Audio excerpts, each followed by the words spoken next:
আসসালামু আলাইকুম সবাইকে ডিএইউ ট্রান্সপোর্ট সাপোর্টের নতুন একটা ভিডিওতে। আজকে আমরা যে বিষয়টি নিয়ে কথা বলবো সেটা হচ্ছে আমাদের ট্রান্সপোর্টের রুলস অ্যান্ড পলিসি।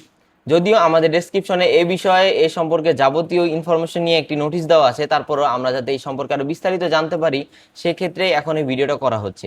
প্রথমে আজকে আমরা কথা বলবো আমাদের রেজিস্ট্রেশন অ্যান্ড সিট অ্যালোকেশন নিয়ে। একজন শিক্ষার্থীর রেজিস্ট্রেশন করার ক্ষেত্রে প্রথমে যে রুটে যাবে সেই রুটের জন্য একটা নির্দিষ্ট পরিমাণে অ্যামাউন্ট আমাদের অ্যাকাউন্টস অফিসে জমা দেওয়ার পরে অ্যাকাউন্টস অফিস থেকে প্রাপ্ত মানি রিসিটের একটা ফটোকপি নিয়ে আমাদের অফিসে এসে রেজিস্ট্রেশনের বাকি কাজ সম্পন্ন করে যেতে হবে। রেজিস্ট্রেশন বা অ্যাপ্লাই করার পর 7 থেকে 8 দিনের মধ্যেই কার্ড চলে আসবে এবং সেটা অফিস থেকে এসে সংগ্রহ করতে হবে। কোনো ধরনের টিকিট বা ক্যাশ সার্ভিস এখানে চালু না। সেক্ষেত্রে শুধুমাত্র কার্ড অ্যাপ্লাইয়ের মাধ্যমেই একমাত্র যাতায়াত করা যাবে। আর always remember first come first service, অর্থাৎ যে প্রথমে আসবে সেই আগে সিট পাবে এবং আগে যাওয়ার সুযোগ পাবে। সেক্ষেত্রে কেউ যদি পরবর্তী টাইমে দেরি করে আসে, সেক্ষেত্রে যদি সে সিট না পায়, এর জন্য কোনোভাবেই আমাদের ট্রান্সপোর্ট অফিস দায়ী না। আরেকটা বিশেষ বিষয় আমরা আমাদের সিট রাখার বিষয়, আমরা অবশ্যই আমাদের ব্যাগ দিয়ে আমাদের জন্য সিট রাখতে পারবো।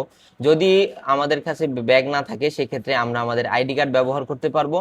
কিন্তু অবশ্যই মনে রাখতে হবে আমরা আমাদের নিজস্ব ব্যাগ বা আইডি কার্ড দিয়ে নিজেদের জন্য সিট রাখা যাবে, অন্য কারোর জন্য সিট রাখা যাবে না। বাসে সিট রাখার পরে আমরা যদি আমাদের ব্যাগ রেখে নেমে যাই, সেক্ষেত্রে ব্যাগের থেকে যদি কোনো কিছু হারানো যায়, সেক্ষেত্রে কোনোভাবেই আমাদের কর্তৃপক্ষ এ বিষয়ে কোনো কিছু নিয়ে দায়ী থাকবে না। আজকের ভিডিওটা এই পর্যন্তই। পরবর্তী ভিডিওতে আমরা এ সম্পর্কে আরো স্টেপ বাই স্টেপ আলোচনা করব। এ পর্যন্ত সবাই ভালো থাকুন, সুস্থ থাকুন, আল্লাহ হাফেজ।